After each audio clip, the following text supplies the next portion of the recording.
Hello, my name is Chris Ringler. Thanks for watching this. I am going to be reading my story Touch. It is a story I've written during the summer during this pandemic. Um, it was something as kind of summer goes along, it occurred to me, and you'll see why, and I think you'll kind of catch that, like that weird summer thing that I tried to capture in it. I'm an author from Flint, live in Flint, part of the Flint Horror Collective. I'm a podcaster. I have about 20 books out, ranging from horror stories to fairy tales to some kids' books. I tried to do creepy kids' books, so they're stories for kids, but kind of have spooky stuff kind of around it. You can find all of my information at spookychris.com. All of my information on my books and my podcast and my blogs and all that stuff, or you can look me up on amazon.com. All my books are on there as well. Again, thank you for watching this, and this story is called Touch.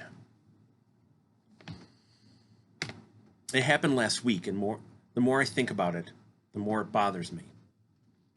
It's been like a hangnail, and I've kept pulling and pulling and pulling at it, and finally I got it free. And I pulled too hard and brought blood, and the bleeding won't stop. No matter what I do, I can't get that day and what happened out of my mind. It was really nothing but a phantom pain, like the feeling of a spider on your face in the middle of the night. But there was something about it that bothered me. Something I didn't quite put together until now. And now I wish I would have just let it go while I had the chance. It happened when my brother and I were driving back from his baseball game. His team had lost, getting walloped 13-2 with the only runs coming thanks to baby brother. Had they won the game, they would have made the playoffs. So it was a disappointing ride back to say the least. The ball field is only 3 miles from our house, but there was no rush to get back, so I took the long way home. Mom works nights, and our stepdad was out at the rest home seeing his mom, so it was just me for the game. Pete was hurt that they didn't make it, not quite getting that they didn't much have a choice, but that's how it is being a kid. Even a kid that was 15 and not much of a kid anymore. I figured that he could use some time to cool his jets, and it was a pretty day, so I didn't mind the drive. Summer was slow to arrive, but now that it was here, it was amazing, like all the magic in the world had finally returned after a long, nasty winter. It was just before 7 at night, and the sun was just starting to make its dip. The route I took was all cornfields to either side and a straightaway beneath me. The speed limit got all the way up to 50 miles an hour here, and I had gotten the pickup truck to 55, and I had the radio up loud and classic rock station playing an old 70s song about rocking and rolling. I looked over at Pete, and he had a smile on his face and his arm out the window as if he was the mirror image of me. My own arm was out the window, and I was pretending to arm wrestle the wind as it rushed past us, and I lowered my arm so it was out flat in the wind. I looked over again at Pete and smiled, and then things seemed to be okay, and by and by, and all of a sudden I felt a bolt of pain hit me that started in the palm of my hand and crawled across it and up my wrist, and then my forearm. I swore and pulled my arm in and slowed the truck down and pulled over to the side and looked at my hand, and it was bright red and absolutely aching. "What happened?" Pete asked. I don't know," was all I could answer. That was the truth of it, too. I didn't know what had happened. I just knew that something must have hit my hand while it was outside, and that my hand was killing me, and I didn't know why. When we got home, I put my hand under some cold water, but that didn't dull the ache, and when Dad got back and took a look at how red it was, told me we should go have a doctor take a look at things. We went to the after-hours clinic, and it was their guess that a bird had hit my hand, and maybe the beak had cut me because there was a small red slice at the center of my palm. They cleaned and wrapped it up, and put some cream on it and gave me some antibiotics and sent me on my way.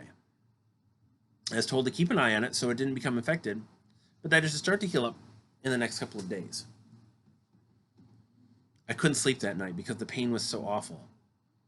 I took an antibiotic and popped some aspirin and stared at the ceiling while the night wore on. I finally got so tired that I passed out and had the strangest of dreams. When I woke, my hand was still hurting. When I took the wrapping off, when I took the wrapping off, I saw that even though it wasn't as red, the cut looked bigger. I took more antibiotics and more aspirin and spent the day lying in bed, cradling my hand. Mom, Dad, and Pete checked in on me and brought me my meals through the day, though I wasn't hungry in the least. An itch that had started in my palm, now too, and it was really driving me crazy. I was supposed to work that night, but called in, feeling a bit feverish, and went to bed at 7 with the hope I'd sleep it all off.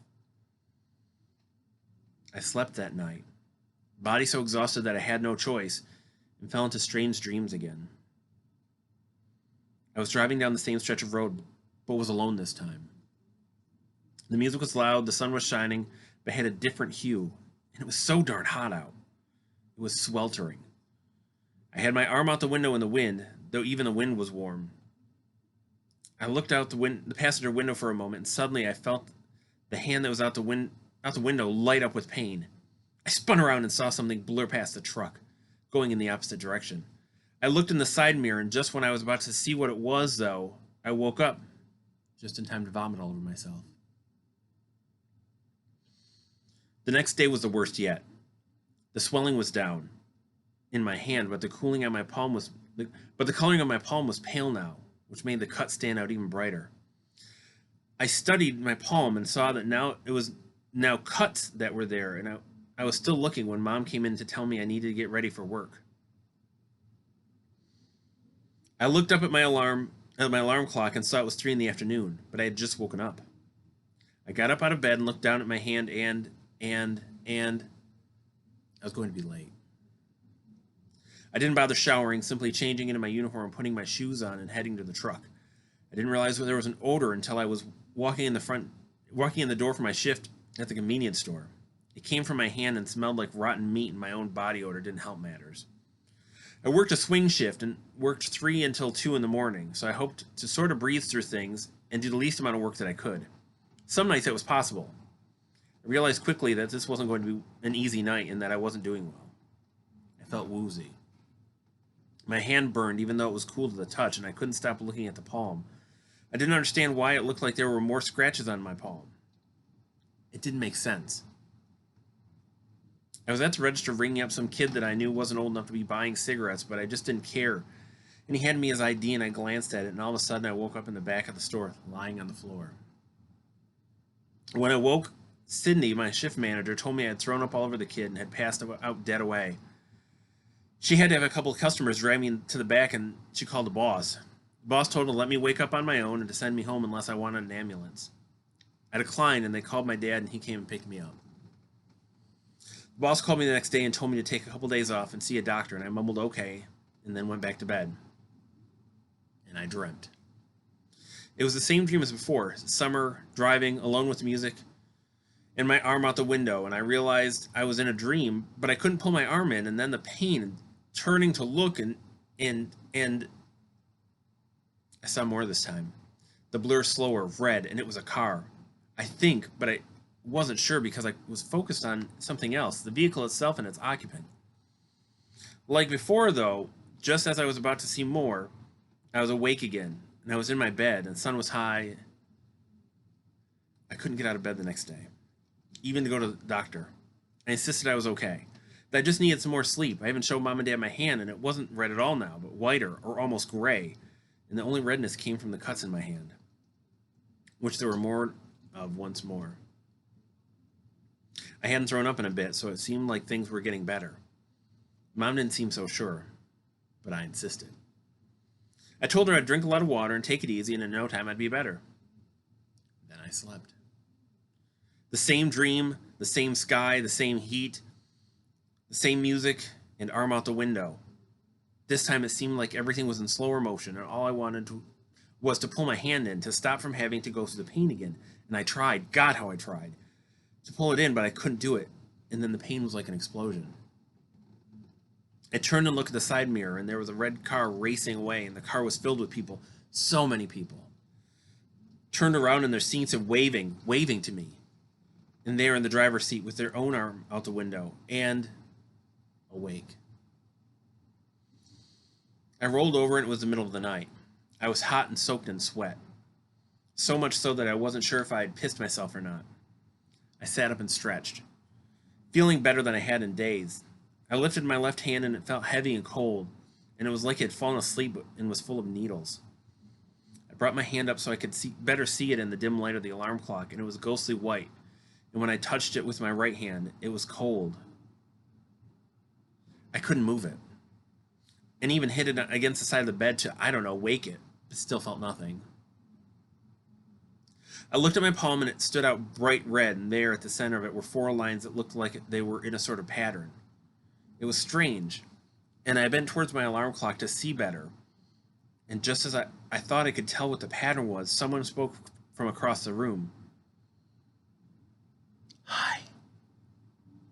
I looked, and for a moment I thought I saw someone hunched by my closed bedroom door, but it was impossible because they were almost the size of the door itself, as if they were hunched because their head couldn't fit in my room.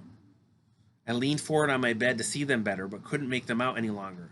And then from behind me, next to the wall, came the voice again in my ear. Hi. I screamed. A moment later, my door was thrown open, and Pete was standing there with his baseball bat. I spun around, and there was no one behind me. There was no one in the room at all. Just me. As much as I fought it, I fell asleep again, and the dream was even slower this time. The world moving by at a snail's pace, the music sounding like it was coming from underwater. The world felt so hot, oppressive, like everything was on fire. I looked out the passenger window, and there was a scarecrow in the field that I hadn't noticed before, and I wondered, had it always been there? Or was it new? As I was thinking, though, the pain lit me up and spun me around, and I spun around and looked, and there was the car, old and red and big, and not like any I'd seen before. It was long with fins and was wide with a white hardtop. Inside the car were more people